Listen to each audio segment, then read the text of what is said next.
guilty of crime.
Let's see if this works. Hello, everybody. What's up? Come on in.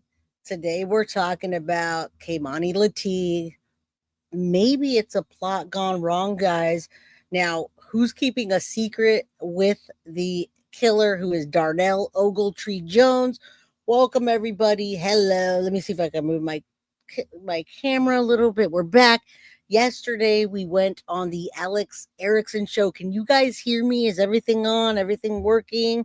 You guys do me a favor. Hit that like button. Subscribe if you haven't. Get a membership if you can.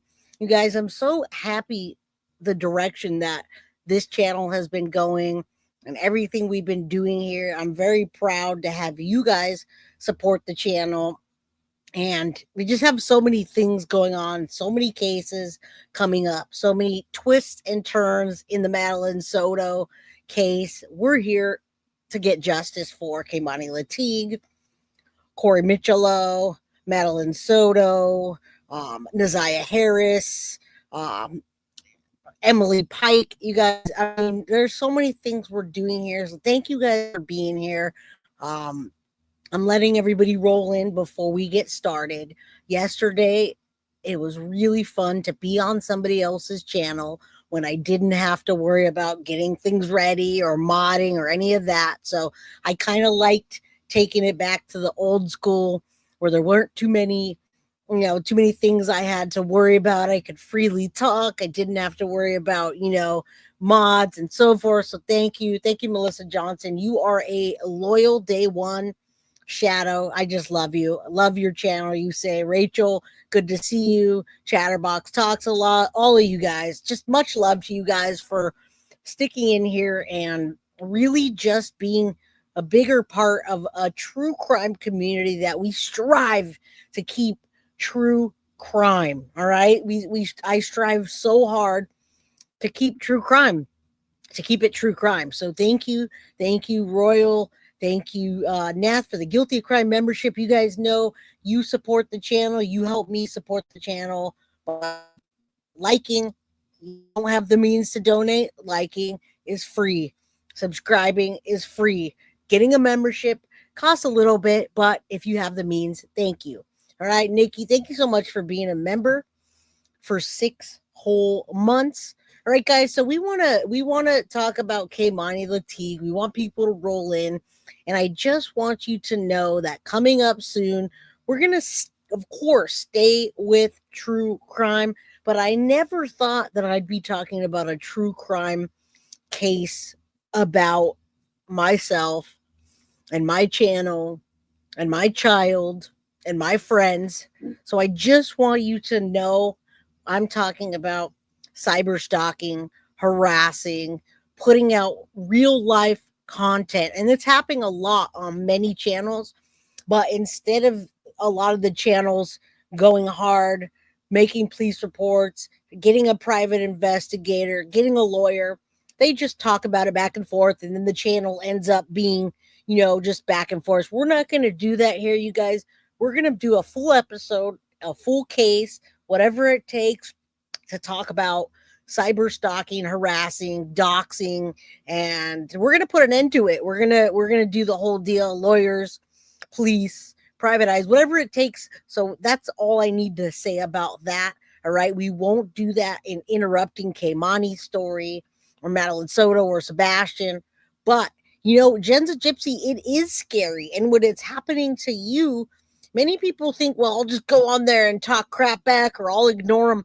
But sometimes it goes farther. When people come to your house and harass you, when people come to your house and they've sent CPS or authorities, it's the real deal, you guys. We need to have justice for ourselves and not wait until somebody else picks up a true crime case that says somebody went to Jay Scott's house and tried to shoot her or something like that, because that's where it's going, you guys. It's scary, but I have tough skin and I am going to handle it, and I'm going to present it to you when I get everything. All right. So I just want you to know I'm working on that, and I'm working with a lot of people behind the scenes. All right. So thank you guys for being here. I'm letting everybody roll on in. Mods, thank you for being here. Synth, thank you for helping me the other day. Sadie's mama, thank you for you've been a member for 13 months, which is the entire time that I've been monetized, because I didn't get monetized until maybe a month or two in. So welcome everybody. How you doing? Let's get into the Kei'Mani Latigue case.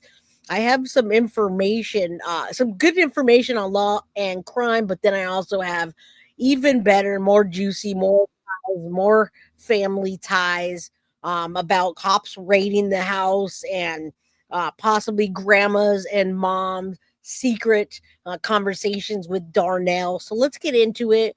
I put Integrity TV Reloaded as well as Law and Crime. I put that in the chat. But first, we're going to watch Darnell Jones smile in court as they talk about his daughter. Yes. No. Okay. So let's listen to this. Darnell pled not guilty after he confessed, Royal. So we're going to watch that today.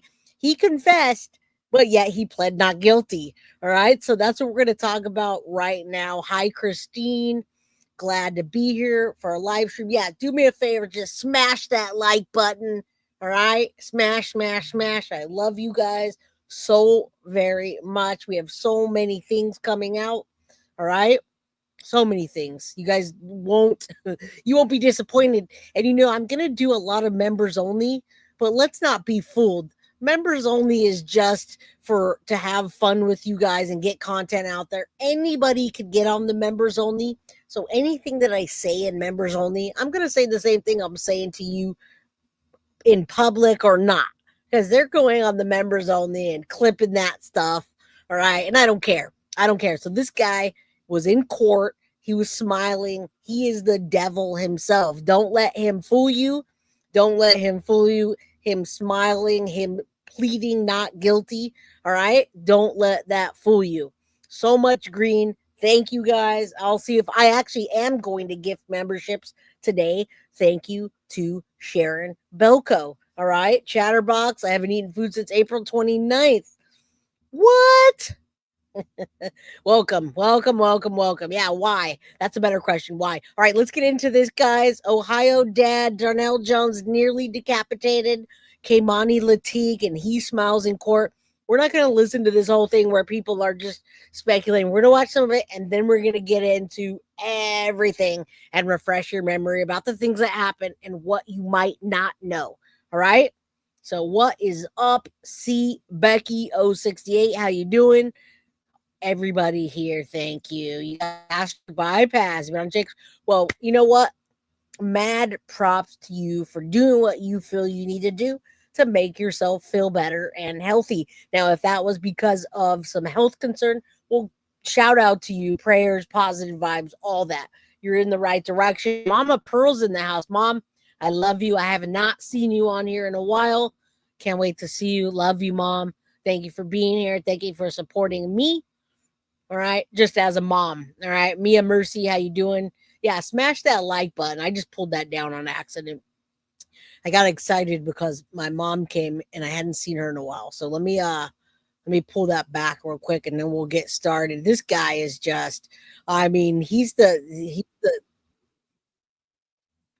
is the worst of the worst, you guys. So let's get into that now. I wanted to wait till a lot of people rolled in and were settled down, because then what happens is I have to say it again or, repeat it. And it's not fun for you guys that have been here for me to repeat the same thing. So love you, love you, love you. My internet is not fixed. I still need to get my my modem in, which is coming tonight. It's just okay. But we're going to get it cyber fast, super fast for y'all. We're going to get it fixed. All right. So those are the things that you support my channel with. When you guys PayPal, Venmo, Cash App, that's what it helps. It helps me to get things like new computers, new routers, and things to support the show. All right. So thank you. Edith, what's up, my friend? Good to see you. Let's listen up. This guy's got something in his hair. They should have told him, yo, brush that hair off, boy. A heinous crime, allegedly killing his own daughter, sits in court, even smiling at times, talking to his lawyers. This video per WTOL. Darnell Jones is not only just accused of killing his daughter, he's also accused of sexually assaulting and mutilating the body of 13-year-old Kei'Mani Latigue. This is the same man who also allegedly pulled a gun on police in Ohio when he was on the run. What's your name? Kill me. We're learning more about the clues police have that they say prove that Darnell Jones killed his daughter, and we'll show you Jones's reaction in court as the judge talked to him about the possibility of the death penalty. And I do love that this case is getting traction so that it's international.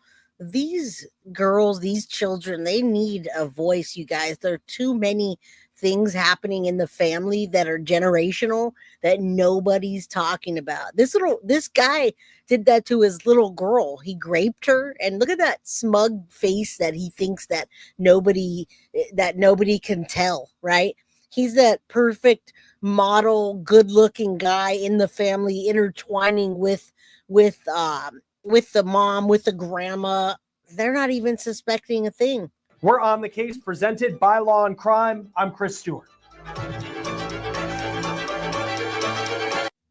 And thank you, Chris Stewart, for picking up this case. 3 counts of kidnapping, aggravated battery, 2 counts of endangering children, and 2 counts of tampering with evidence, not to mention a count of gross abuse of a corpse. Jones appeared in court to enter a plea. This is video per WTOL of the judge addressing Jones. Now, as I said, I have a lot to go over. I want to make sure you understand.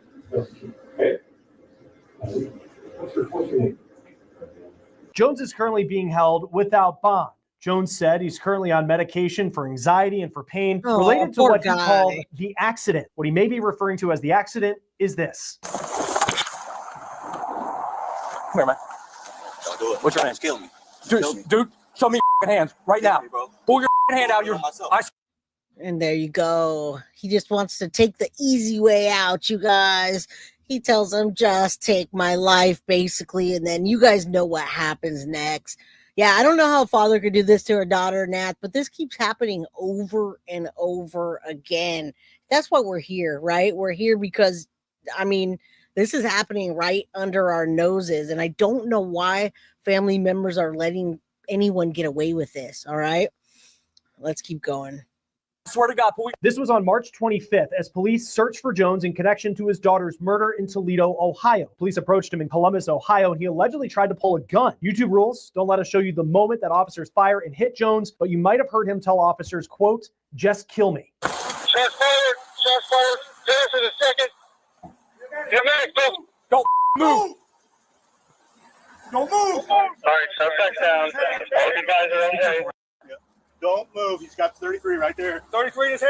No, it's a walkie-talkie, but there's 33s right here. Don't you move or you're going to get shot, okay? All right? Got it.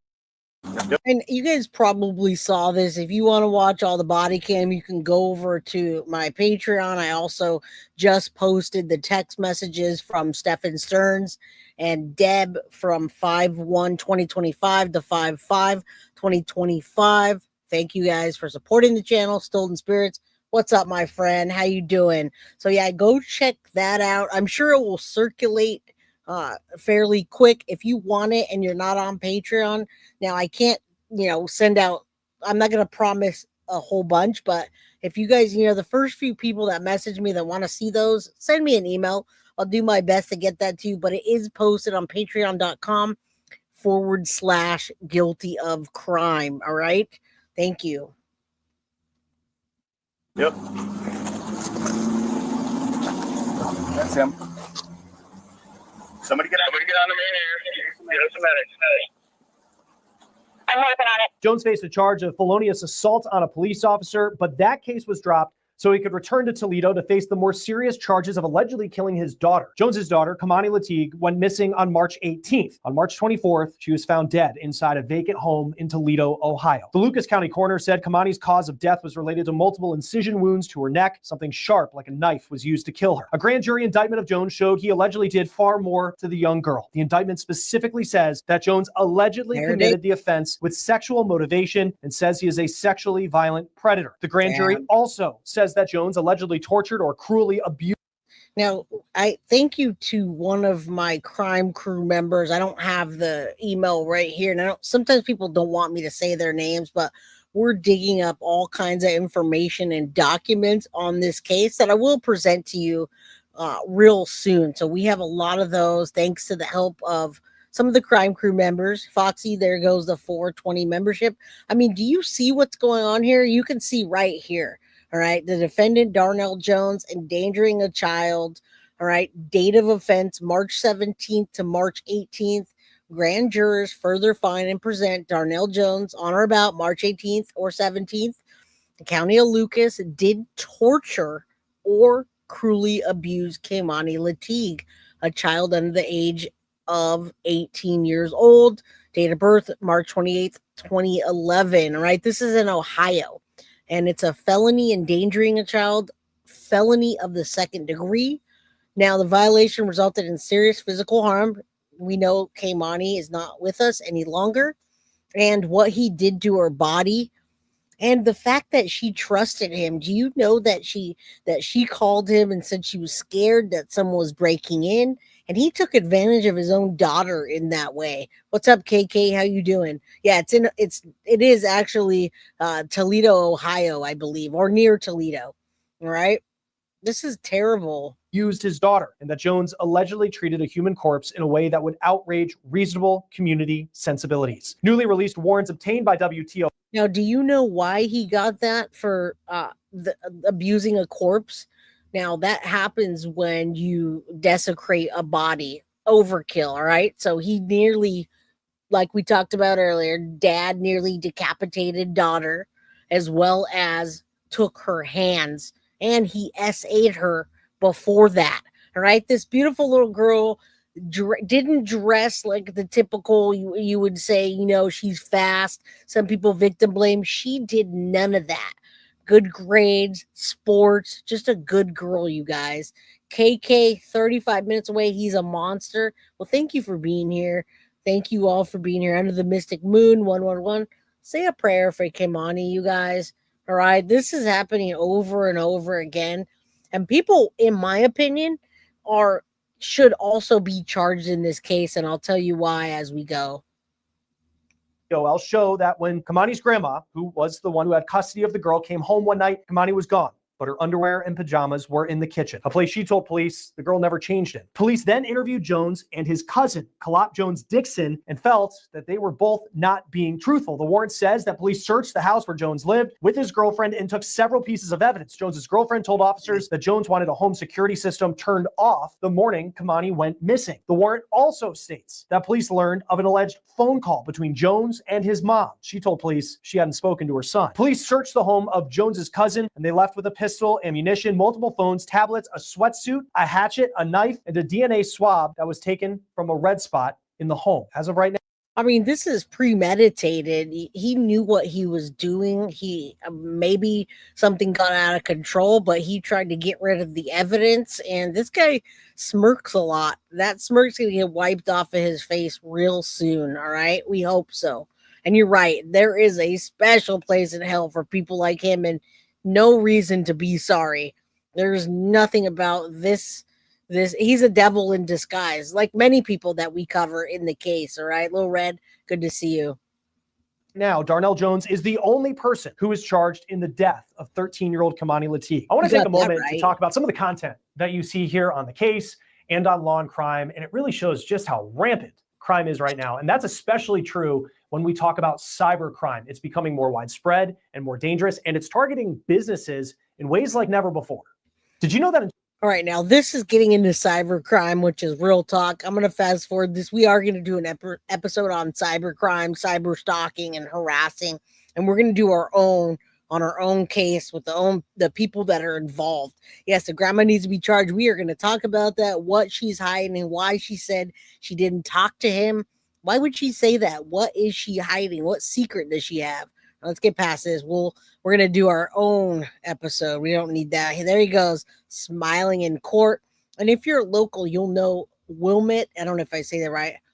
Wilmette and Miami Street. We're into it. In court, Jones, though, for as serious as those charges are, as disturbing as those allegations are, he looked laid back. Sometimes he did wince in pain, but in other moments, he even smiled when talking to his court-appointed defense attorney. The judge read Jones all 15 charges against him, and then his attorney entered his plea. And you'll see in count 9, that's the Not guilty. charge, alleging that you did by force, threat, or deception, remove Kei'Mani Latigue from the place where she was found or restrained her liberty for the purpose of terrorizing or Yeah, she knew him. serious physical harm on Kei'Mani Latigue or another violation of the revised code. Also kidnapping a felon to the first degree with the same key specifications as the other two kidnapping charges. When we get down to count 10, it's now aggravated burglary of felon to the first degree. Now that alleges that you did. All right, so it's really hard to read what he's talking about, but they're reading the charges that I just talked about in the first degree. It alleges, you can see it here. It's very, very like, I don't know. It's hard to hear. I don't know if that's it has to be the court. By force, stealth, or deception, trespass in an occupied structure or in a separate. All right, so what? Secured or separately occupied. He was a trusted person, so that answers your question. She did not just meet him; she trusted her dad. You guys, if you can't hear him, I put the subtitles or whatever you want to call that on, and you can see what he's saying. They did. He's sitting in court in pain. He did get shot, but he did not die. That's what he wanted, though. And Ashton Lee, we saw the body cam before this. Full body cam is on my page, which you just signed up as a Patreon. If you go onto the Patreon page where you just signed up, you'll find the full body cam, nothing blurred out. All right. So go back and take a look at that. He did get shot, but he survived. Portion of an occupied structure when Kei'Mani Latigue, a person other than the accomplice, is present with the purpose to commit in the structure or in a separately secured or separately occupied portion of the structure any criminal offense to which if you inflicted or attempted to threaten to inflict physical harm on Kei'Mani Latigue, constituting the crime of aggravated burglary, felony in the first degree. Counts 11 and count 12 are both endangering children. They're a little bit different, so I'll describe each one to you. The first count, that is count 11 of endangering children, alleges that you did abuse Kei'Mani Latigue, a child under 18 years of age with your birthday party, constituting endangering children. Furthermore, applies that the violation resulted in serious physical harm to Kei'Mani Latigue.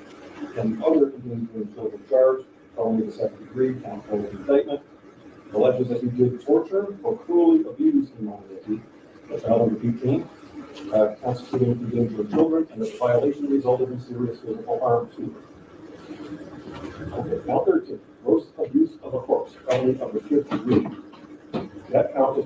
Now, he's facing the death penalty, which he should be facing the death penalty. And I'm going to tell you, it's a strategy why he pled not guilty, folks. When people plead not guilty, people get so upset, and rightfully so. They say, I don't understand how they could plead not guilty when it was clear. Police shot him. He was running. We know there were, all kinds of things that happened to lead up to this point in court. But you get an attorney, and it's a legal strategy. He is facing the death penalty. All right. So he's not going to plead guilty and not fight his way through it. All right. All right, so I'm going to give some memberships right now while I'm playing some of this. Thank you, Sharon, for the Venmo for me to gift memberships. Thank you. All right. And we got some stuff coming up that you have not heard unless you're just totally invested in the case. All right, I'm gonna go a little bit forward. We just now looked at the charges. Let's take a look at this next clip, and then we have some other really intricate details about this case. Let me see if I can be a little more precise. Okay. So, with respect to count one, Judge, to the charge of aggravated murder on behalf of Mr. Jones, we offer a plea of not guilty. This is a story for obvious reasons that has shaken the community of Toledo, Ohio. This is where the vacant home where Keimani was found once stood. The home actually recently burned down in a fire that authorities are still investigating. Our cameras captured a large memorial that sits on the side of the road in honor of Latigue, with people wearing clothing with her name and face printed on it. This is Now, you guys know, we've covered this already. Last week we covered the house getting burnt down, and this story this story and London Thomas, I have so much information. I cannot wait to get that over to you. So I want you to know I am working on other cases, but I did want to update you on this case. Yeah, Wyatt, that was a big memorial, definitely similar to the Madeline Soto memorial originally. It just was spread upwards because it was a 2-story. Maddie spread all the way across the fence. And you got to thank those community advocates for the work that they did. And it taking some time. It took almost a year to get the bench going through the city, going through the court, going through all the red tape that they had to go through. My God. All right. is a case that could put Darnell Jones on death row. We watched during the arraignment how Jones reacted when the judge told him that this was a capital murder case. More video here from WTOL. There are also major questions for the Family Services Organization in Lucas County, Ohio, that did have interactions with Kei'Mani Latigue and her family. The head of the Lucas County Children's Services said they feel they were thorough in her case. They say that Keimani was in custody of her grandmother, who admitted that at times she used physical discipline, but there was no evidence that meant Keimani should be taken from that home. They also say that the team told them that she felt safe in that home with her grandmother. A task force is being formed to review the organization and how they handle cases of children in Toledo. According to WTOL, more than 200 people have already applied to be part of the task force, and as many as 20 will eventually be picked. The station says no specific cases will be reviewed, but the task force was launched over questions about the handling of the case involving Kei'Mani Latigue. Ahead of the court appearance that Darnell Jones first made in Toledo. All right, so my friend Ashton, there it is right there. He's in that turtle suit. He was shot by the police. That's why he's in that chair. He's recovering from it. Thank God they didn't take his life, because this is going to be him facing the community, facing the court, facing us. Man, what's up, Mo? Thank you for being a member for 4 months, Jay and crew. Time flies when you're having fun. And I hope you enjoy the true crime that we present here, the things that we give away, the vibe that we have, the family that we have. Thank you. What is up, Anna? How you doing, my friend? St. Cloud, Florida. Good to see you. Good to see you, Kalista. I just love the support from the Madeline Soto case, and I appreciate you guys for coming and seeing other cases and understanding that we have a lot to cover. Although we want to focus on the Madeline Soto case every day, there's not new information. So we got to cover these other cases that get justice. Man, London Thomas is heavy on my mind. That case I want to present so bad. It's just I seem to run out of days of the week. I spoke with former prosecutor and Deputy Attorney General for the state of Ohio, Mark Weaver, and this is what he said about the case. Joining us now is prosecutor and former Deputy Attorney General for the state of Ohio, Mark Weaver. Thank you, sir, for taking the time to be with us on what is such a difficult story. We have this 15-count indictment returned by a grand jury. What should we take away from what the grand jury put forward in this case against Darnell Jones? This is Lucas County, Ohio, where Toledo is. We don't see a lot of death penalty cases coming out of Lucas County. This will be a death penalty case unless it gets reduced in some sort of plea agreement. So this will move forward as a death penalty case. I've worked on numerous of them, both death penalty cases, both as Deputy Attorney General and then as a prosecutor.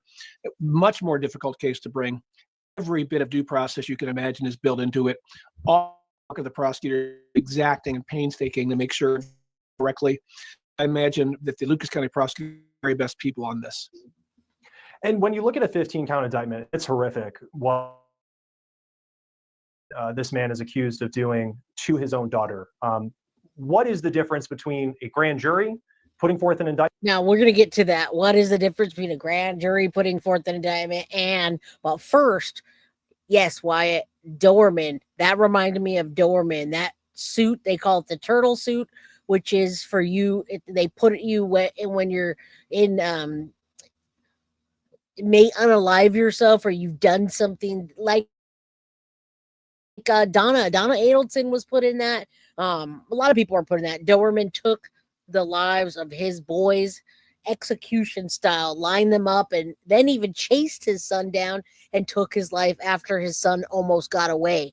So yes, if anyone deserves that, I would say Darnell. I'd also say Chad Doorman.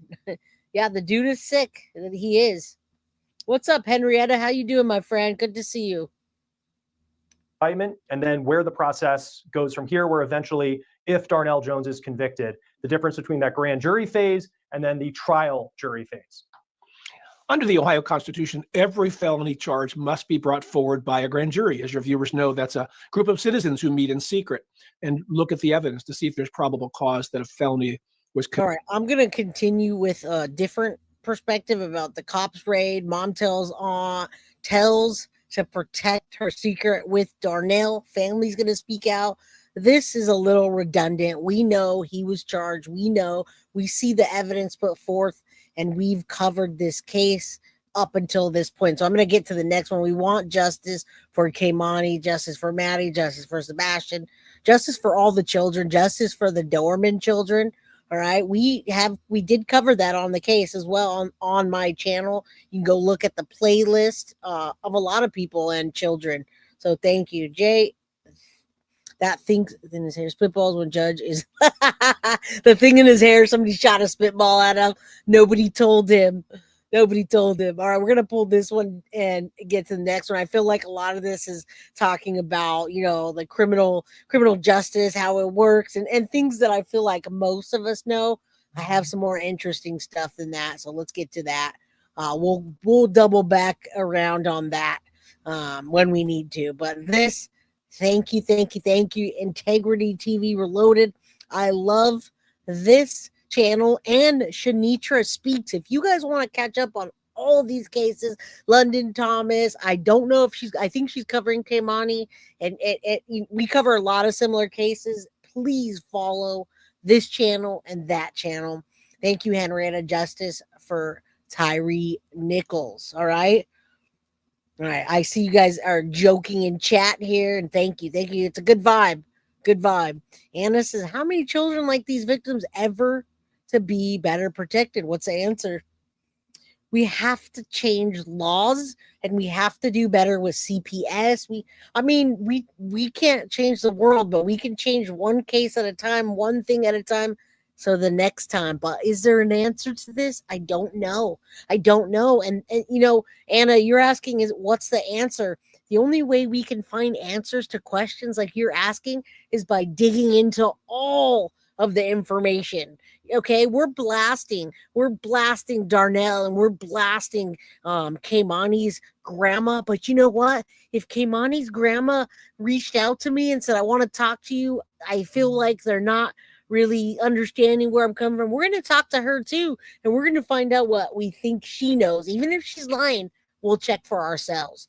And I see you, Frankie Shaw. I know you. I'm going to send you good vibes that you get better fast. Thank you, from Florida. All right, let's pay attention to this. Oh, you got this. You got this.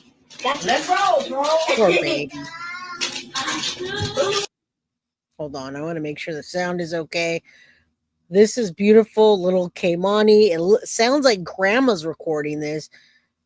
How could she even be in on any of this? I wonder. And I don't know if she is. We're speculating here, right? All right. I got your back. How many times I've said those words? Before again will I ever hurt? Yes, I'd like to make a police report. Okay, what's the address? Elm Street. Okay, what kind of report? A missing person. Okay, what's All your right, now name? this is Keimani's grandma. Listen close. There's a lot of speculation. They did, I guess, do a fake arrest, so people were threatening her. But just listen to this 911 call, and remember, people will say, "Well, she was at work. She didn't know." Either if you're taking care of your grandchild and you go to work at night, you better make sure that your grandchild made it home that night. Don't wait till noon the next day. All right, just saying when things like that change, that's when things are going to really change. What's up, Lolo? Good to see you. Teresa, good to see you. All right, let's go. Yeah, same as Naziah. Mine or hers? Yours. Dorothy. Okay, and who's Latigue. missing? Keimani. Is this your daughter, son? This is my granddaughter. Okay, do you have custody? I do. Okay, how old is she? 13. How long ago she's been missing? To the best of my understanding, she's just been missing this morning. And I called her school and went up to her school, and they said she's not there. What school does she go to? Spring.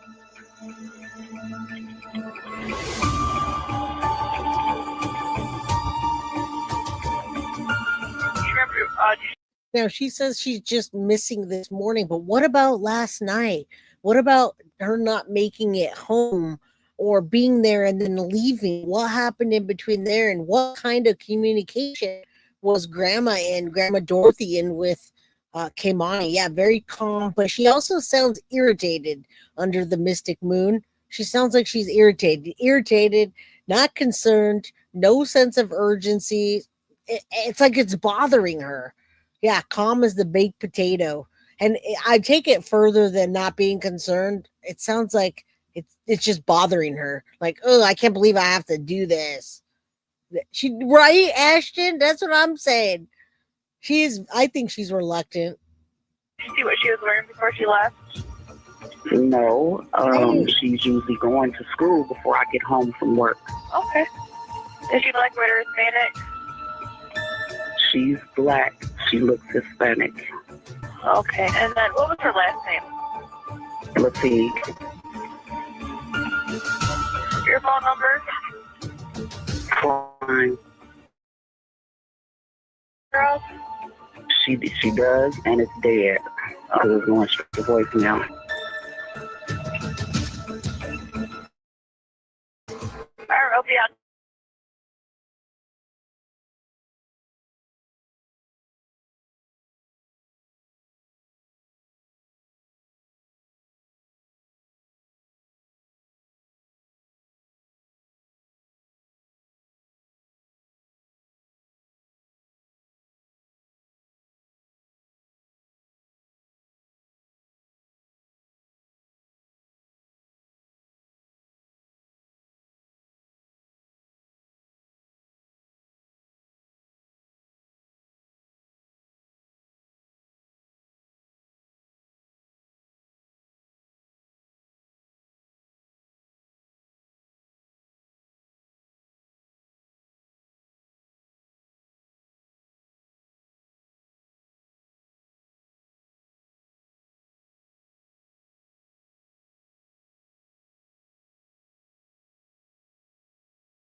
All right, you guys,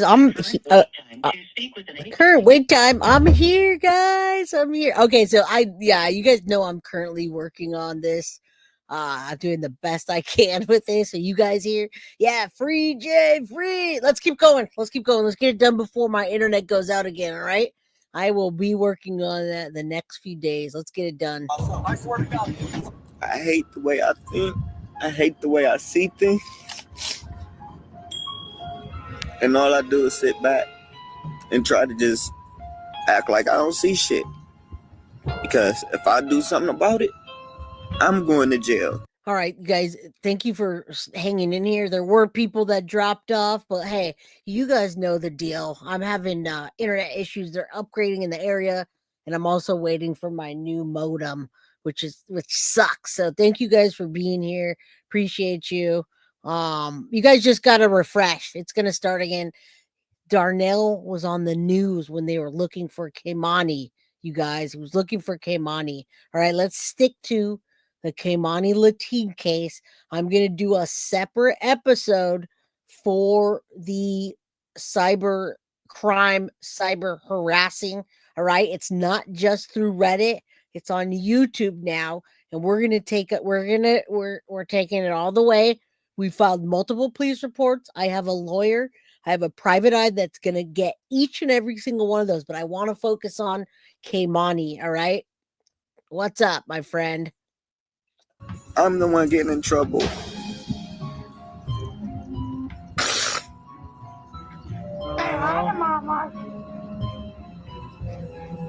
Yeah. Today we got an exclusive update with information you will find nowhere on the net. All I ask, when you get in here, can you kindly hit the like button and leave a comment from where you're viewing?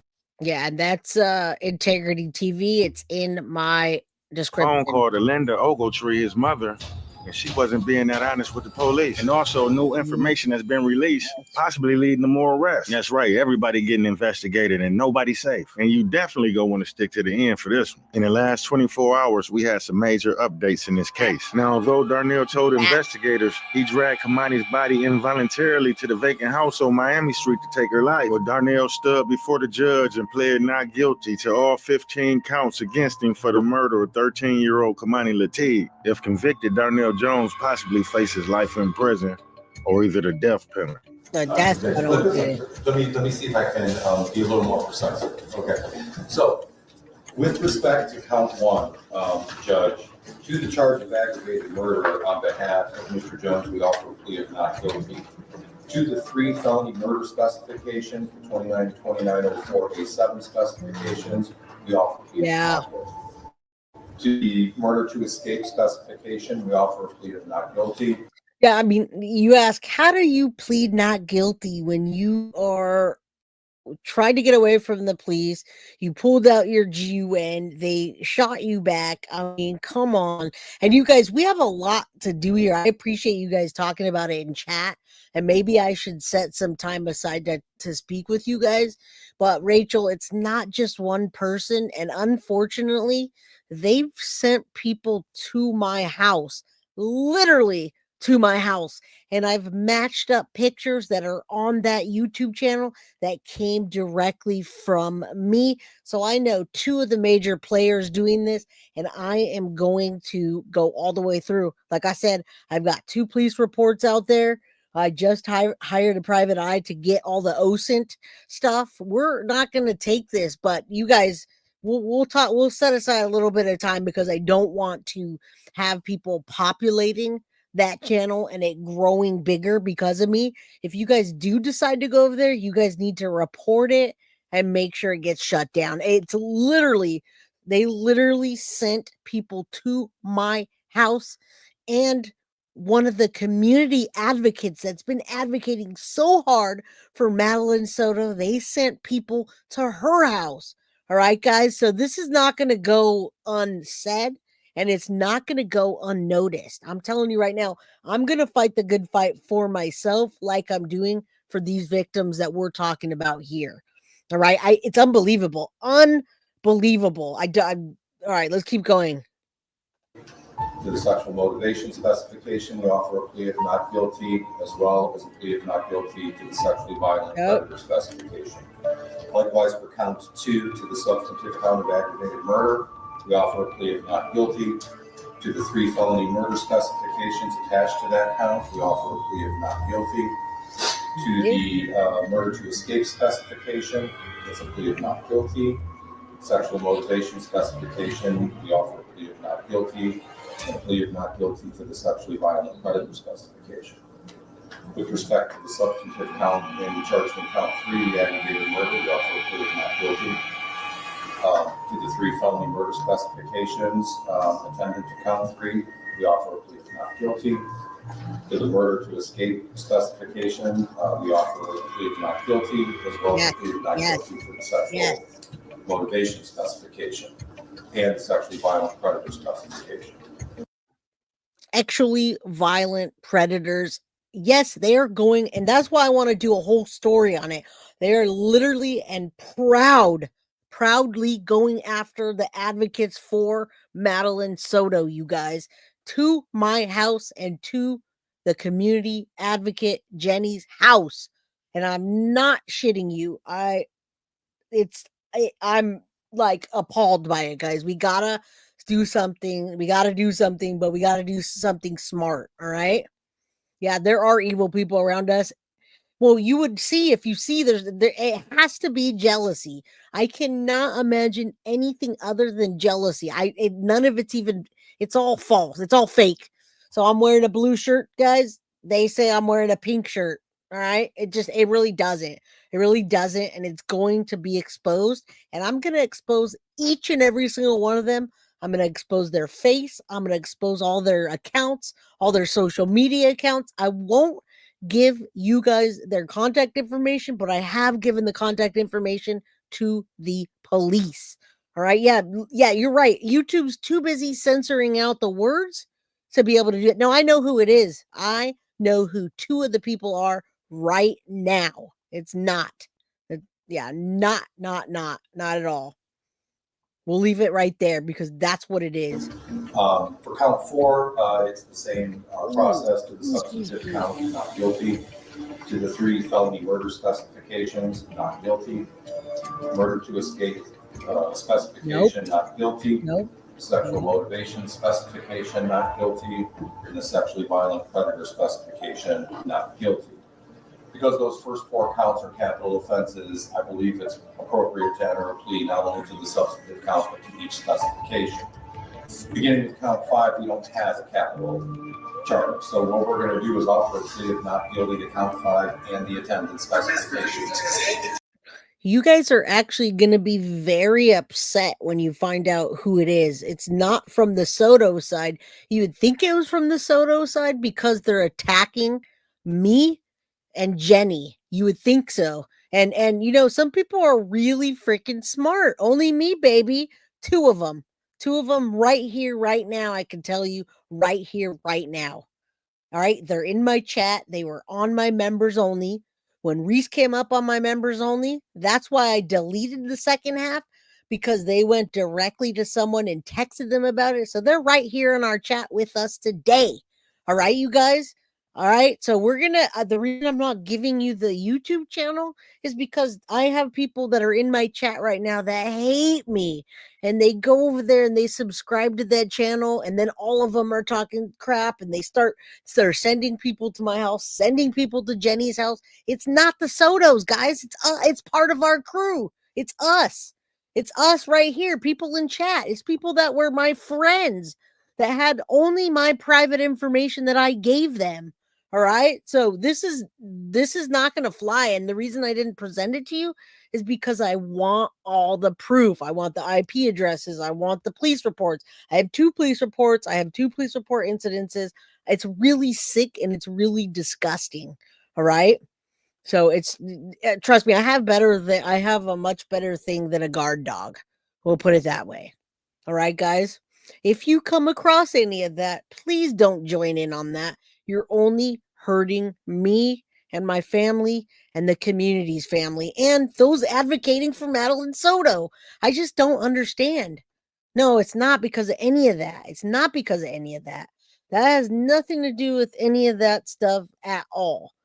I don't care who says, "Oh, she's buddy with Deb." I don't care. I'm just doing my job as a reporter to you and trying to get into doing journalism, and I'd rather be on a different platform where I don't have to have this kind of thing. But you guys, it's not because of any of that.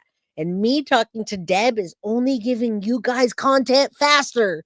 I am not advocating for Stephen Stearns at all. I'm just getting information from the source and bringing it to you. So I don't care if people say, "Oh, she's buddy." So what? But don't come to my house and don't make videos about me and don't attack my family and put personal pictures up on there. There's a wolf. There's multiple wolves among us. All right. Now, I've been trying to keep it low key, but I'm telling you right now, I've got a lot of things that when you guys see it, you're going to be, why would these people that worked with you be doing this to you? It's not the Sotos. It's no conspiracy theories. It's our so-called friends that we shared personal information with that's now out on the internet, guys. All right.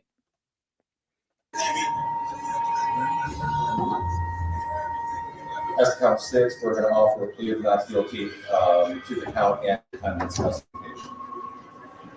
With respect to count, we offer a plea of not guilty to the substantive count and to the 2 attached specifications. With respect to count 8, we offer a plea of not guilty to the substantive charge of kidnapping and the 2 attending specifications. Count 9, we offer a plea of not guilty to the substantive count of kidnapping and the 2 attached specifications. We offer pleas of not guilty to counts 10, 11, 12, 13, 14, and 15. Thank you, counsel. Okay. The victim representative for Keimani was present and was Keimani's grandmother, Dorothy. I find it rather puzzling that the whole time while Tiara was on the press run claiming to be campaigning for justice. And I love my mods. Love you, Tiff. Love everybody that's like, Jay, you're giving them content.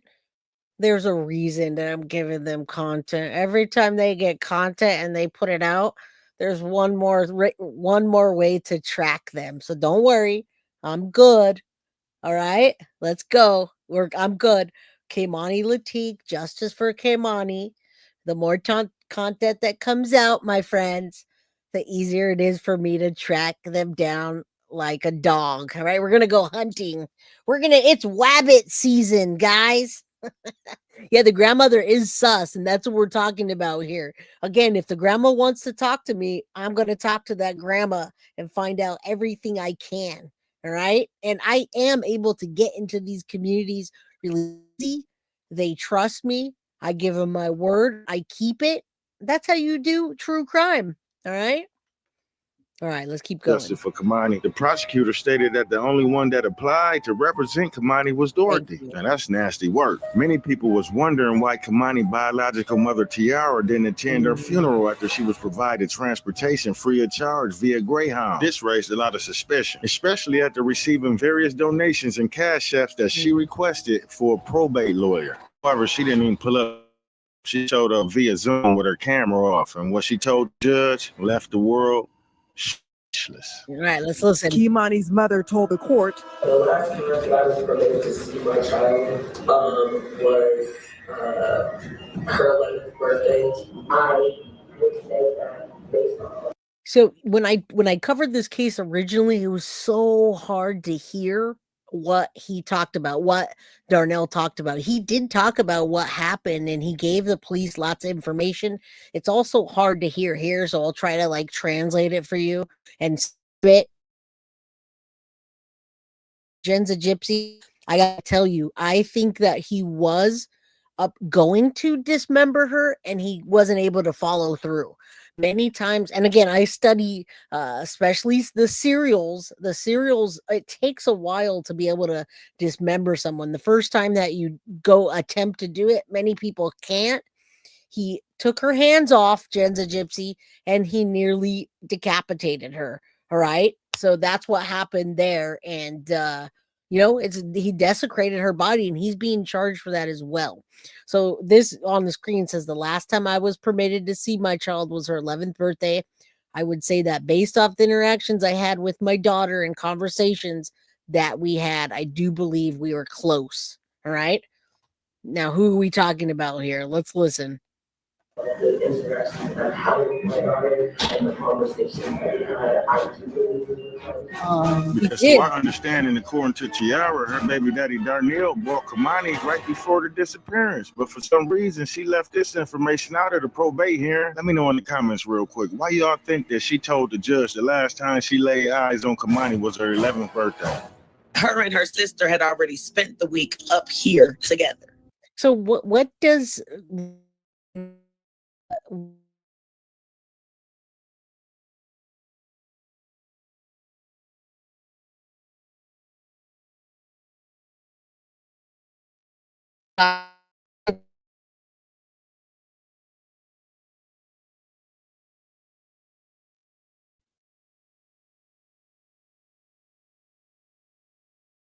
Have a 4-year-old. She was up here with Keimani for a whole week before that. My daughter's dad got permission from my mother to bring Keimani to me on Saturday the 15th. That had nothing to do with no birthdays. I don't know where people keep getting that from, but that's not what I said. She came up to see me because, again, I'm paying child support. I still have... All right, so this is Keimani's mom. And thank you, Henrietta, for being here, my friend. I love seeing the new people here that really want to make a difference in the case. All right. Now, you guys know my internet is just going in and out at this point. So we'll try to get through the episode. And just so I don't get, I love you guys, but I know you guys worry about me, and I'm not going to be back until sometime next week. All right. I've got some things up my sleeve and some things that I'm doing. You're going to hear less and less. I'm going to be less transparent about tonight. I won't see you again. By the time I see you, I'll be able to, we'll have everything all good on the streaming side.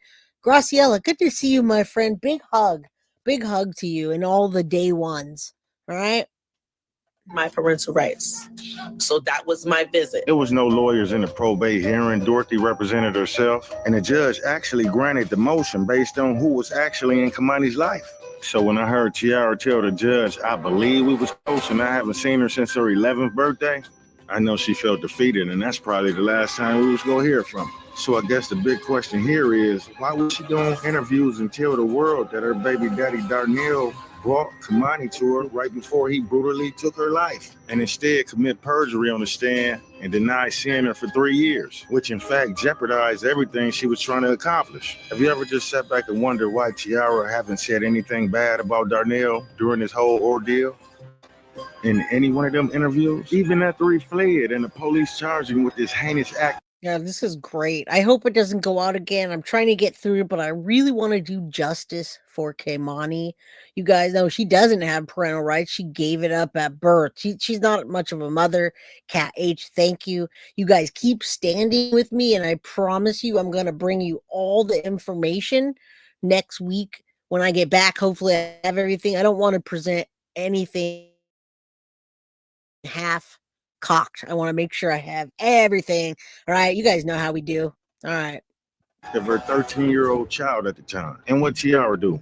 Turn around and cast all the blame on Dorothy. Well, the truth of this matter is stranger than fiction, but it's all about to make sense by the end of this video. And Tiara been purposely withholding valuable information in this case from the public, and at the same time spread misinformation and push a narrative she constructed to capitalize off the death of Kei'Mani Latigue. In this next clip, Tiara and one of her... Now, off Kei'Mani Latigue, that's what I covered on the last episode. They were all fighting over her body, you guys. The people that didn't help her when she was alive. Remember, Grandma and Auntie would throw the kids outside during the day and say, fend for yourselves. So they would go to the neighbor's house to get food. In my opinion, none of them were good. All right. And now they see the money, and there you go. Let's get her body. Let's the money. That's what I think this is, a cash grab. Minions was trying to confuse the masses to believe that Darnell was cooperative with the Toledo Police Department from beginning to end. What I found rather shocking was how she tried to dismiss and downplay the evidence that the police rounded up at the baby mother house in Toledo. The real hero in this situation, she the woman that actually told the police his whereabouts. Or there was a warrant for him and he was nowhere to be found, which is not true. No, it's not. Darnell's been perfectly cooperative. Yesterday, as a matter of fact, when I was on my way down here, when I was on my way down here, because I got on the bus at like around 12 or whatever, like 12 in the afternoon. So I called him to let him know, like, hey, I'm on my way down there. I should be there by like 2. And he was already at the precinct. He said they had just, completely tore his house up, went through everything, searched everything. And again, this is Tiara, I hope I'm saying it right, defending her daughter's person that took her life, which is Darnell. All right. Claims the boots found at his baby mom's house weren't Darnell's. This is her talking about that right now. I think all these people should be locked up and then they can sort it out later. And they brought him down to the precinct so that they can interrogate him. After they interrogated him, because they kept him down there for a long time. They took his phone. They asked him if he had cameras. He said yes, in fact we do, but they didn't ask for the camera footage. But he said had they asked, he would have offered it up, no problem. What about the that there was boots? I don't know nothing about no damn boots. My baby daddy don't wear boots. I ain't never seen this man in a pair of boots in my entire life. About no damn boots. Now listen, that's the mom sticking up for Darnell. All right, she's saying that Darnell never bought any boots in his life. She's trying to defend baby daddy Darnell Jones, Ogletree, whatever that monster's name is. Just remember Kei'Mani Latigue, you guys. And you're right. I mean, she trusted that man. She trusted him enough to call him and say, hey, I'm scared somebody's breaking in. And then he comes over there and does that. Man. Yeah, that's what she's saying. She's saying baby daddy don't wear boots. And that's part of the evidence. That's why she didn't have custody, right? They wanna defend a red rummer, right? My baby daddy don't wear boots.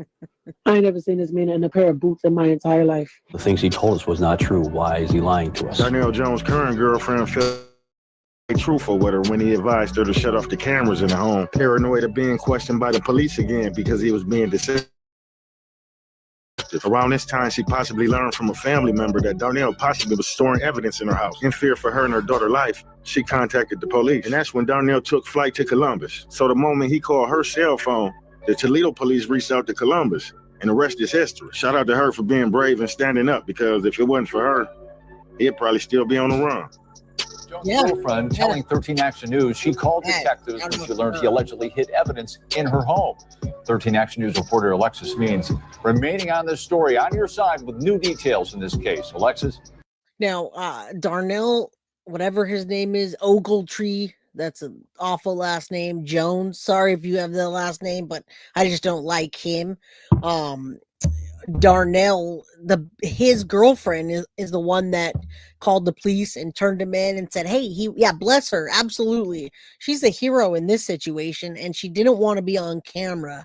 But you guys, send good vibes to her. She's going to be involved in this case, testify. She's already had to go down and make statements. So, kudos, prayers, love to her. And when we see her eventually, she's the hero in this case, right? She's like the Thomas Karras of the Madeline Soto case that saw something, said something, did something. Yeah, throw up your swords, Leanne. What's up, my friend? Good to see you. Hey, Christian, she told me that Darnell Jones has never been violent toward her, and she told me that she doesn't know why he killed Keimani. We used to be up mouse all the time.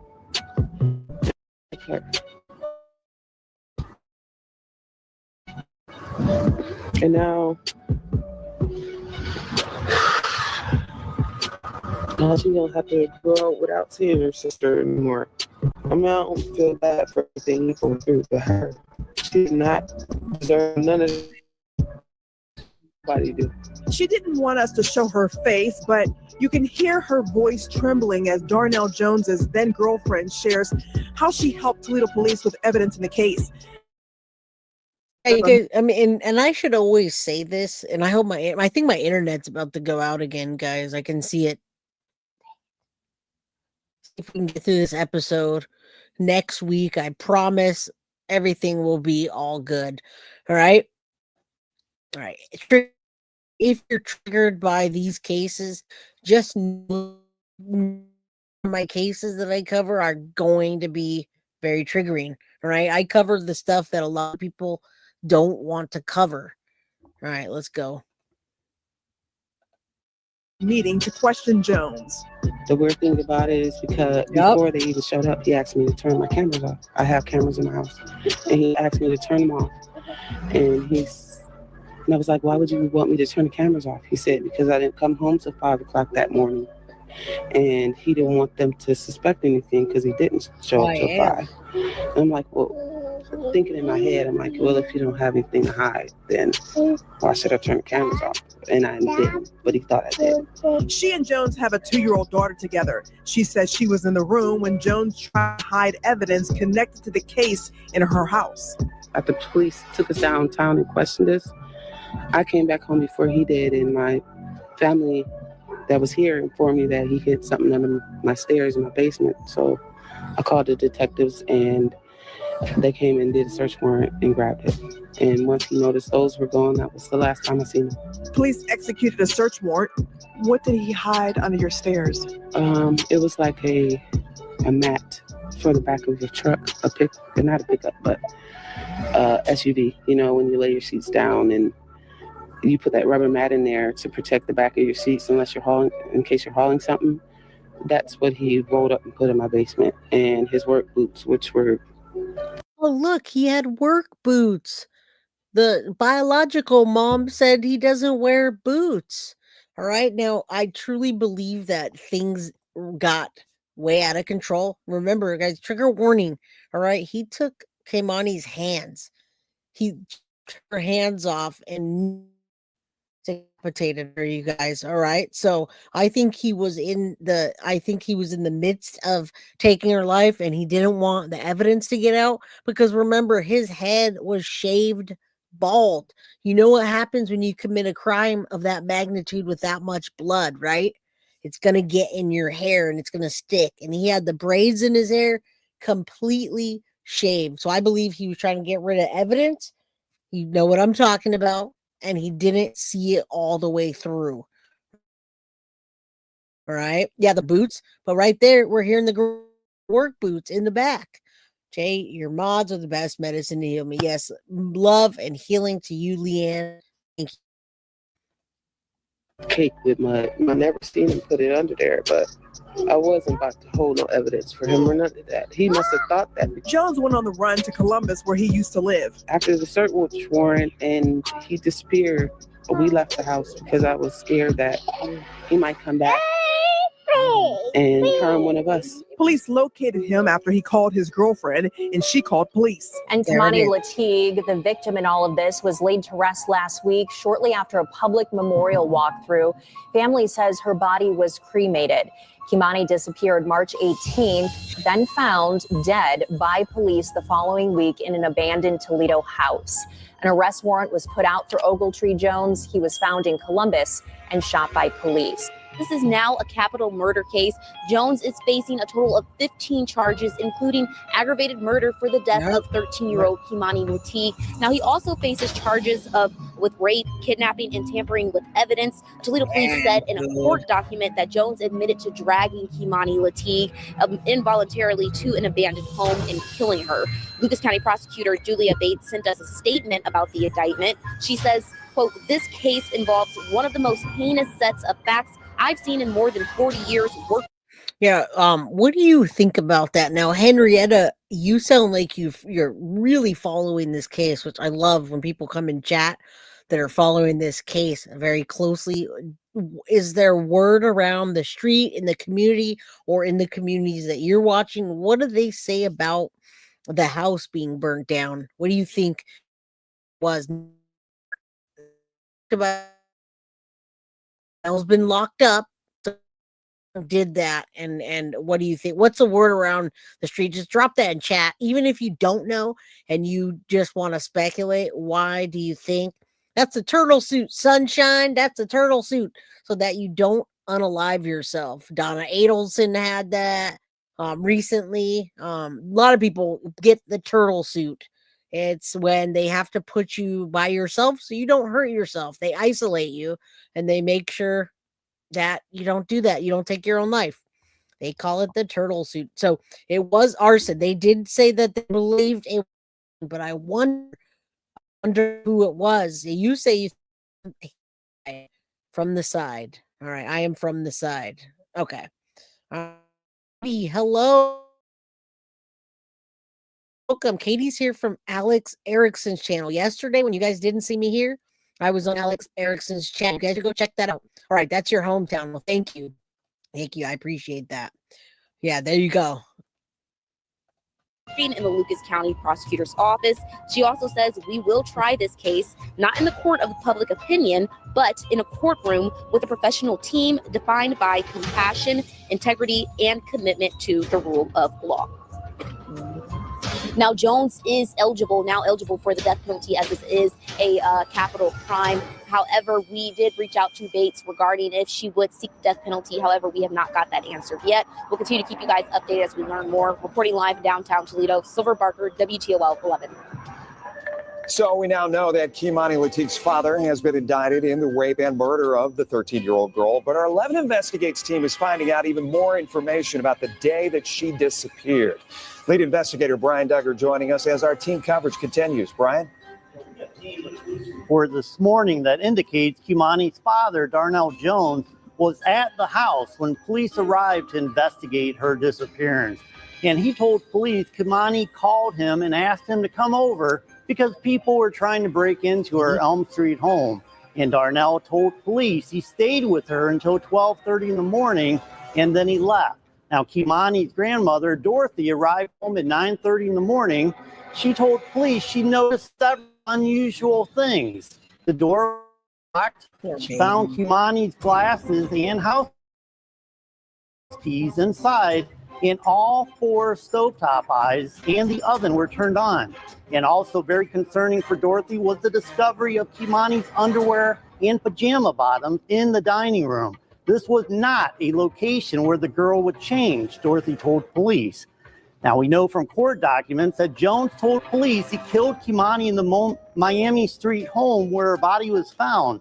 But Now, I gotta say, I think they probably preserved as much evidence as they can. I say they, meaning law enforcement.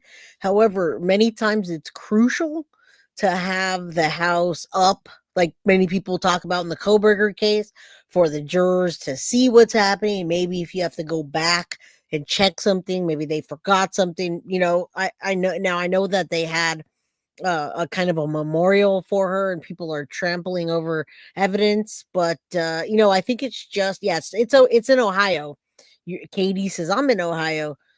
So yeah, I think hopefully they got all the evidence they need and the jury will understand, you know, that there was arson and they tried to burn it down. Ohio crew, what's up, Katie? Ohio crew. Yeah, that's what's happening here. That's what's happening in Ohio. They had something to do with the resale value, or they I don't know, but that place was just abandoned junk. we don't know where police believe she was sexually assaulted. Damn. Could that clothing be an indication it was done inside her home? It is one of several questions we still can't answer. And Tiara will react to this information Look by at that. gaslighting as usual. Instead of holding this monster of a baby daddy accountable, she would shift the focus on Dorothy and insinuated that she was lying about the events that took place when she arrived home that morning. All the while by sticking to the story that Darnell concocted about somebody breaking in and Keimani giving him a call around 12:30 and him sitting with her. Come on, make it make sense. The police retrieved Darnell's phone records and best believe it wasn't no phone call placed from Keimani to him anywhere in that timeline. And Tiara know this for a fact, but yet and still, she still defend her baby daddy. Very last thing, my mom smokes like a chimney. She claimed that when she walked into the house, the gas pilots were on the stove. The last call that my daughter placed was at 1:45 in the morning, and that was to her dad. And according to him, he never received it. So if my daughter went missing at approximately 1:45 and you didn't get home until about 10 o'clock, that's about a good 8 hours that that gas stove would have been on. 9 times out of 10, knowing my mother, she would have walked into that house smoking. And it's a theory out there that Darnell and Tiara was in cahoots. I hope it ain't true, but what's done in the dark shall come to light, and everything's starting to come full surface. And look here, I've been doing some digging, and I bet y'all didn't know that Tiara and Darnell got a 4-year-old daughter together. In fact, his current baby mother that turned him in was privy to this information, and she could. Damn, they showed her on that one, you guys. Yeah, this keeps happening. They keep having babies with these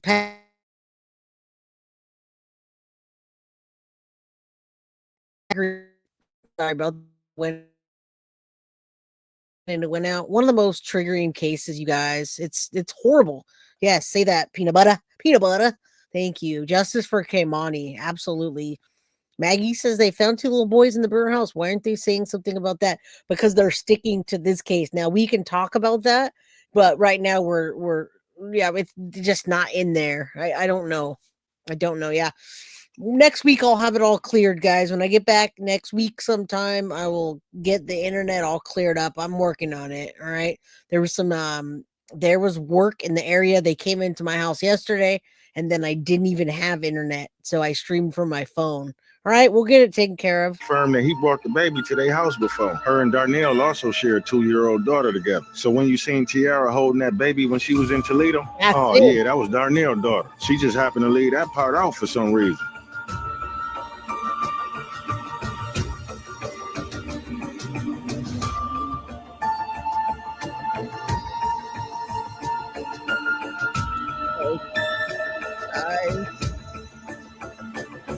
Say hi, Mama. Tell her. Say hi, Mom. What's up, Carrie? Good to see you, my friend. Hi, Guilty Crew. I'm glad you're here, Carrie. I always miss you on the lives. Thank you for coming in. Thank you for sending me the content earlier. All right. Wonder if she let him hold the baby. Probably. But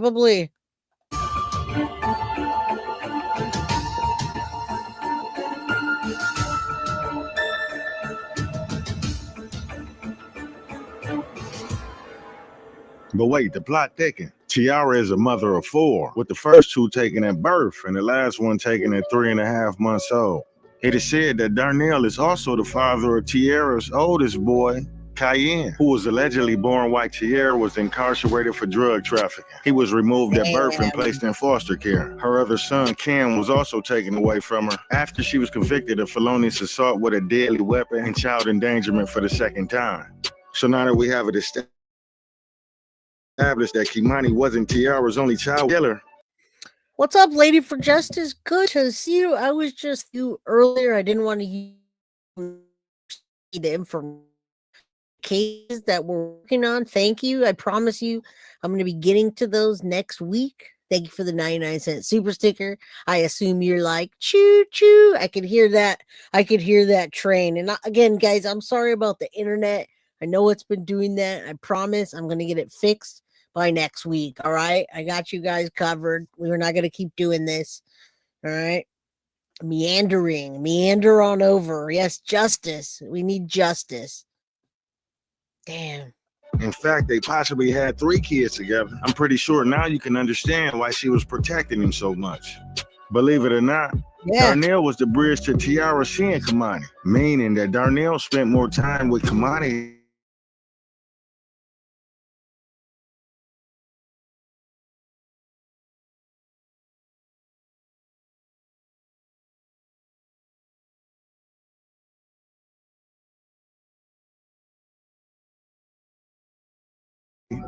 Evil potato. She did have most of this would be the form. Saw her get Keimani to Cleveland is because she was protected. Darnell took Keimani to Cleveland without Dorothy knowing. And when she figured out where they were, she called Darnell in a panic and told him he better bring Keimani back to Toledo immediately. Toledo to Cleveland is roughly about a 2-hour drive. Man, I tell you, it's sad and sickening how she protected this monster, even in Keimani's death. And Darnell's little brother spoke out and set the record straight in defense of the Ogletrees. In this moment, he revealed how his family felt about this situation. Initially, he wanted to remain anonymous, but he explained he'd been seeing posts about the Ogletrees and people making posts about his other family members' records. So he was like their representative to tell their side of the story. So he goes on to say 2017, 18, or somewhere around that timeline, Darnell came to Cleveland from Toledo to visit. And while he was up there, he reconnected with Tiara. And that was the first time that Darnell and Tiara told his family about Keimani's birth. Check it out. Darnell told his younger sibling in a conversation that he didn't take a DNA test for Keimani, but always claimed her as his daughter. Yeah, don't worry. You guys, I have, what do I have now? Like 1.2 thousand videos. You guys can go over while I'm working on getting my internet fixed and go watch some of those videos. I got hundreds and then even thousands of videos. Now, Maddie's mama, I'm definitely going to continue covering this case. I got a huge list of cases that I'm working on. So a lot of people know me for the Madeline Soto case, but that is not the only case that I'm working on. I got a ton in my playlist. I got at least 3 episodes on this case, and I'm going to continue covering it. So today we're just getting through the day. My internet, I already know what's wrong with it. There's an issue with Comcast, and then there's an issue with my modem, which I just ordered one. So yes, we're going to get it fixed, guys. And I promise you, I'm going to keep covering these cases. Whether the people want me to be on here or not, I'm not going anywhere, all right? As a matter of fact, I can see one of those people in chat. I know for a fact one of those people is in chat, but I'm not going to call them out, and I'm just going to let them meander through here, all right? Let's keep going. But no phone call or FaceTime was given to Keimani, so the family never really got to meet her personally. He stated Tiara never really kept in touch with his side of the family unless Darnell was around. And he described Darnell around his family as the fun, drunk uncle that would get drunk too much and get loud and out of pocket sometimes. But his family didn't stand for that. He said they was quick to get on his ass like a back pocket. And he knew it. Fast forward to 2020. Around that time, Darnell moved to Cleveland with the help of his family. He mentioned they helped him get a car, a job, and a loving church family for support.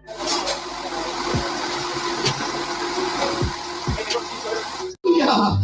It seems like it's just one of them days. You want something to come on, get out. If you need to get up, raise your hand and just walk and worship me. At that time, he stayed out of trouble and just spent time with his family, all positive times, he said.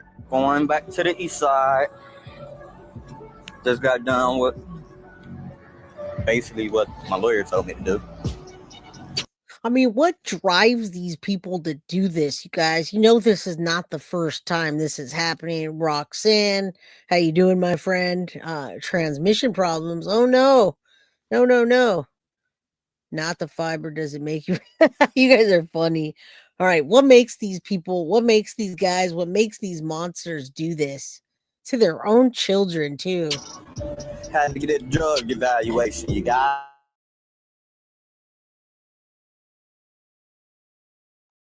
But his brother let it be known that he didn't mention Keimani at this time. So he said, fast forward to 2021 now, early in the year. Tiara is back with Darnell again, but no calls or mentions of Keimani from neither of them. Damn.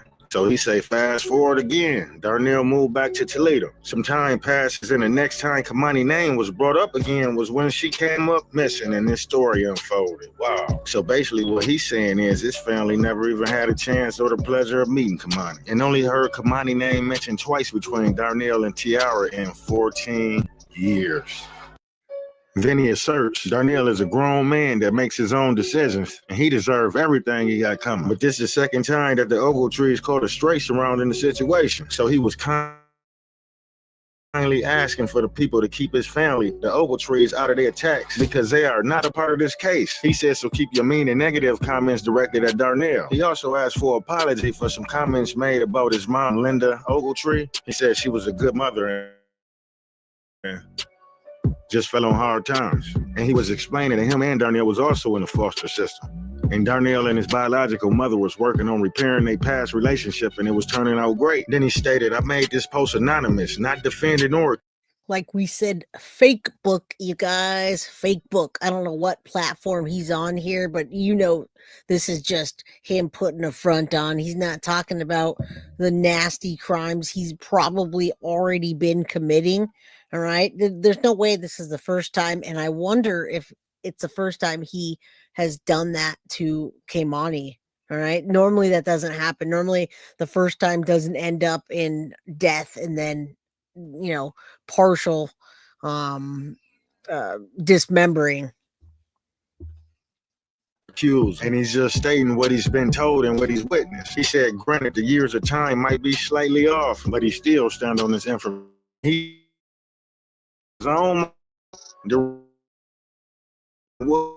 She was hoeing and dealing drugs.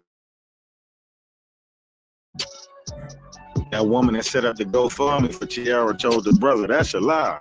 Tiara wasn't messing with Darnell in 2021. He said, I ain't say they was in a relationship with brief encounters. She responded to him by saying, as I said in the other post, I can't wait for all the facts and the truth to come out. And I hope all of you with this negative energy towards this mother had the same energy. And he tell no lies. The timeline match up. He said Darnell came down 2020. Darnell will make a post November the 15th, 2020. And Tiara would jump under the post commenting, good morning, baby daddy. Just for context, in the next clip, Darnell turns on the camera laying in the bed and asks someone to turn on the light in a voice distinctively that sounds like Tiara asks for a cigarette. And he replies quickly telling her to be quiet because he's on live. Although he was married at the time, but that's another story. Yeah, turn the light on. Oh, snip. No cigarette. I'm gonna lie. Nobody. And that all add up because they had Zaza in 2021. Darnell knew baby mama already confirmed. It's something I really couldn't come to grips with. Why on March the 21st, 2020, why did Tiara make a post saying that she needed help and she only had some grits and pancake mix?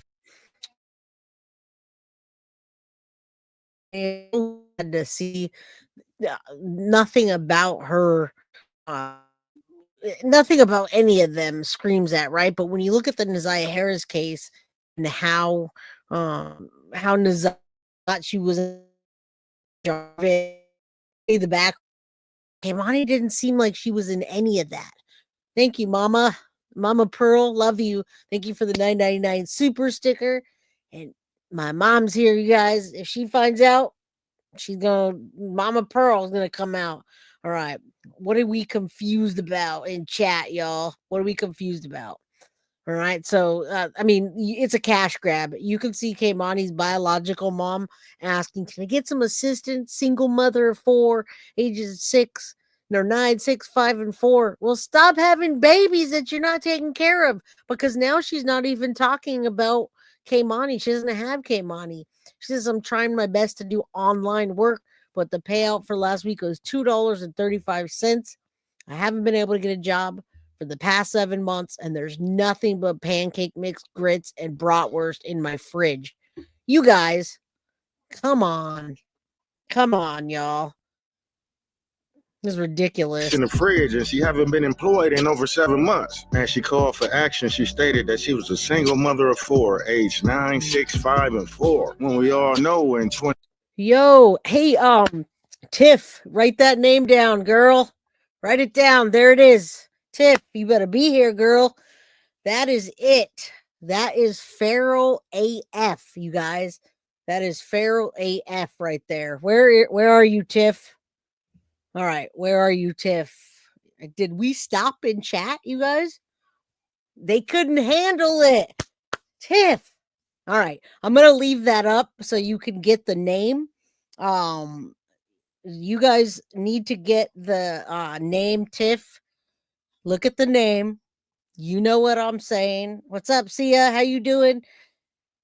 Come on, guys. We know who this is now. Tiff, you got it? All right, I'm going to leave that up because this is feral AF. You guys, you want to know who the person running the Reddit page is? There you go. All right, let's keep going. I'm not blocking you, Sprout. Come on. I'm not blocking Sprout at all. I have a backbone. I don't hide behind my little feral AF names and do Reddits and do YouTubes about people. So I told you they'd come out, Tiff. They come out and play with you when you say something. All right. So let's go. Let's bring it. Bring it, Sprout. Bring it. That is, I have all the information on where Sprout lives, where she lived. I got it. We're going to leave it up there, guys. My name is Feral. I know your name's Feral AF. We see you. I'm going to leave it up there so everybody could see that, right? Then you could clip that and you could clip it right in that same thing, all right?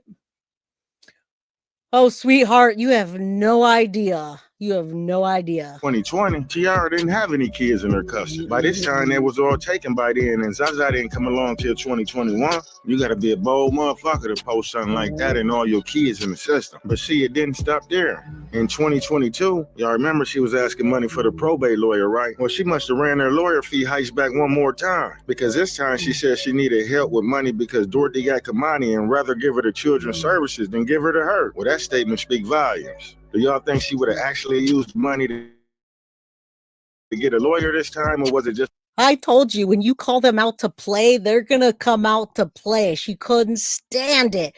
You guys, these people are sending people to my house. This is not about getting a life. This is not about getting a life or trolls. These people are going real. Bring it. Bring it. Bring CPS over. You bring that.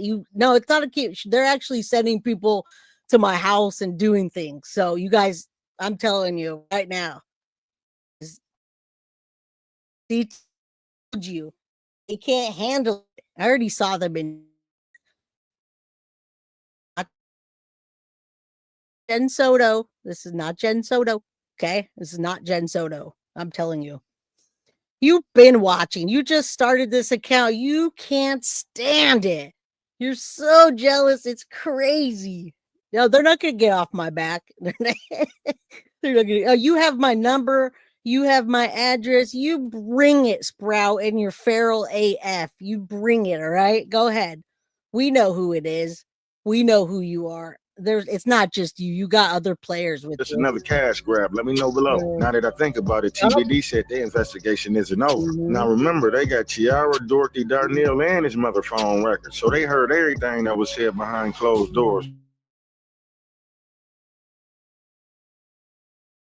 Interviews that them as evidence when they find inconsistencies. So be surprised when more Darnell AP that was allegedly accomplished. See, but the police didn't immediately release that information to the public. They kept that under wraps. What stuck out in their investigation was they found the hatchet and a knife. And y'all remember when Tiara said in that interview that KP was with the killer Darnell when he brought Keimani to Cleveland right before she went missing? She put him right in the car with Darnell, possibly making him an accessory to murder. But for some reason, that's the last time she spoke on him. And only mentioned Dorothy from there on out. The man sat in my house for a whole 2 hours with me, Darnell. So when he said he went with a cousin, and I was like, do you know the cousin, Sierra, or? The cousin's name is KB. I don't know him. I've seen him one time. But from what I now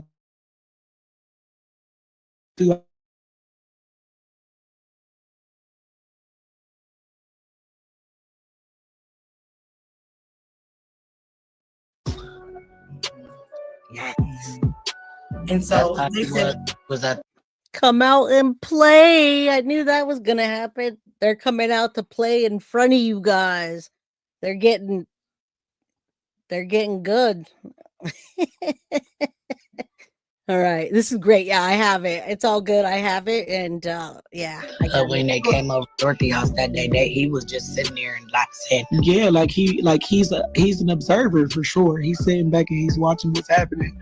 But like I promise you, that entire 2 hours he was at my house, I think the only thing he said was like, "Let me hit that." I'm so sorry, Henrietta, about that. We're trying to cover the Keimani case around here. We're going to get this all under control. Don't worry. There's a reason I'm not blocking. There's a reason I say what I said today. It's part of it. Oh my goodness. Talking about a cigarette type shit. Like, he really don't talk. Darnell Jones-Ogletree pleaded not guilty to killing his 13-year-old daughter, Kei'Mani Latigue, this week. But our 11 Investigates team is learning much more about the police investigation into her death. Lead investigator Brian Duggar joins us in the studio. Brian, you have some interesting records. Yeah, we obtained 11 different warrants this morning, and they show that detectives immediately zeroed in on not only Darnell Jones, but also his cousin, Jones-Dixon. So the men told police they went to Keimani's house after she called to say she was scared. Police said they were seen on a surveillance video at the house. And Darnell Jones said they stayed until 12:30 in the morning. Then he was dropped off at home by Jones-Dixon, but police were suspicious of these stories. And during searches last month, a plastic car mat, boots, clothing, phones, a gun, a knife, hatchet, a security system, and other items were taken from the men's homes. In addition, a red spot was swabbed for DNA in Jones-Dixon's home. See, this is the kind of information that Lady for Justice is helping me put together, you guys. So we're going to get out some different perspectives on the case and read the documents and figure that out. Yeah, definitely, Lady for Justice. We'll talk about that. Definitely. Wrong person to play with for sure. But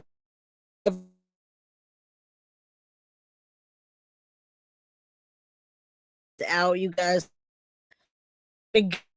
Sorry, we don't cover true crime to not stand up for ourselves. So don't worry, it's all going to be good. Oh my goodness. And his roadie account was seized to check GPS data. Phone records were also obtained for the phone, and records indicate reported call in the days after his disappearance. However, she told police she had not talked to him and knew nothing about the case. Now, at this point, Darnell Jones is the only person charged in this case, but these filings indicate police are also looking at other possibilities. Now, a phone number we had for Jones-Dixon was not in service. No, she was not shot. All right. She was. Now the cause I believe was focused on her neck area, so I think that there was some strangulation, but there was not a gun. No, a GUN. No, it doesn't even matter. All right. Oh yeah. Don't worry, you guys. The ones that are upset, just chill out, relax. All right. We'll handle it. All right.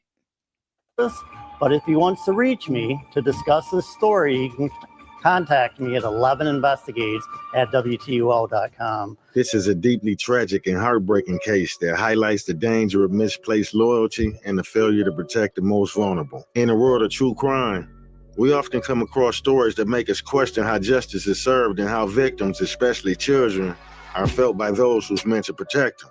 Because children enter this world innocent, unaware of its cruelties, and it's our responsibility to shield them from harm. Yet in some cases, love, artificial or misguided, can cloud judgment. She hesitated to hold Darnell fully accountable, knowing she had 2 children left with him, even in the face of an undeniable brutality. The horrific Yeah, rest in peace, Keimani. Rest in peace. And this is bigger than that, guys. This is a lot bigger, right?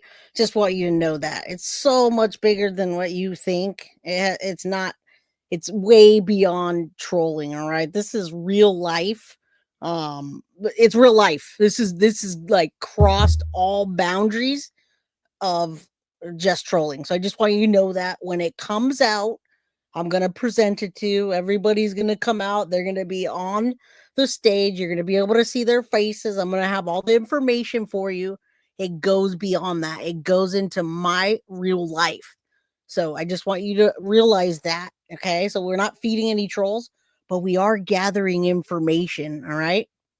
Just so you know. And I'm sorry to Keimani as we're doing this case to have to do that.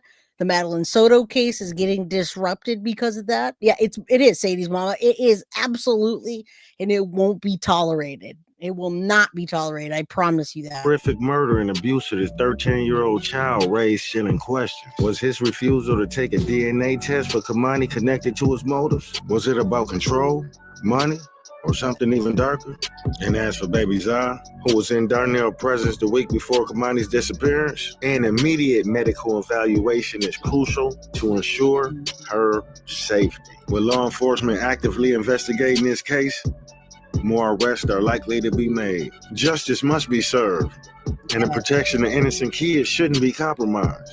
Yeah, see what those kids are doing on there? There's nothing wrong with that.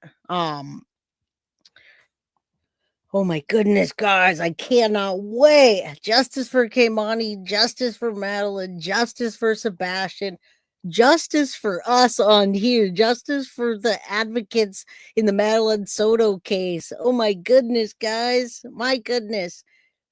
Love you, Julie. Love all you guys that being here. Just know we're gonna take care. We're gonna get this. It's rolled into real life, and we're gonna take care of this. All right. We're not gonna do justice for the children that aren't here, and then not do justice for our own children. All right. So just know that. Yes, that little girl deserves justice. She absolutely, her and the other children that this happened to did nothing wrong. Nothing. All right. Justice for Keimani. And let's just hope the system doesn't fail her again.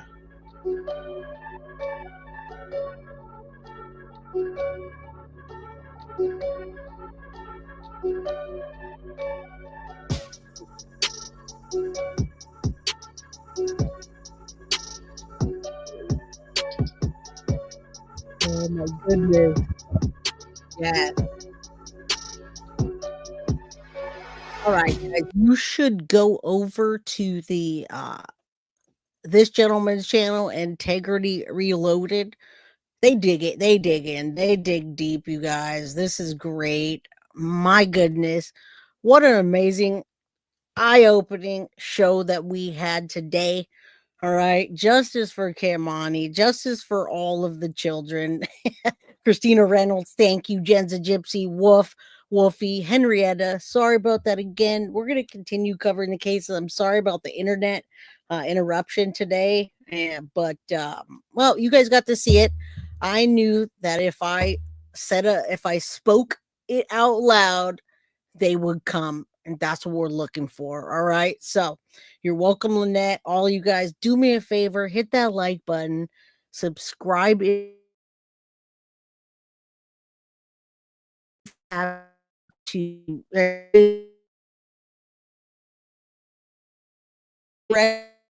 I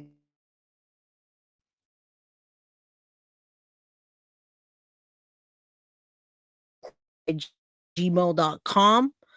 Thank you guys. This is Rachel. Yeah, this is not love you. See you next week. I will see you guys next week. Don't worry. Does anyone think he's done this before? I absolutely think that he is a predator and a chomo. I don't know if Darnell Jones has taken someone's life before, but I do believe that he has done those things. All right. Oh my goodness. Oh my goodness. They're waiting for everyone. Wait for Friday, guys. I love you. We normally do call in Fridays. We're going to stick to that. You guys, guilty of crime by j@gmail.com.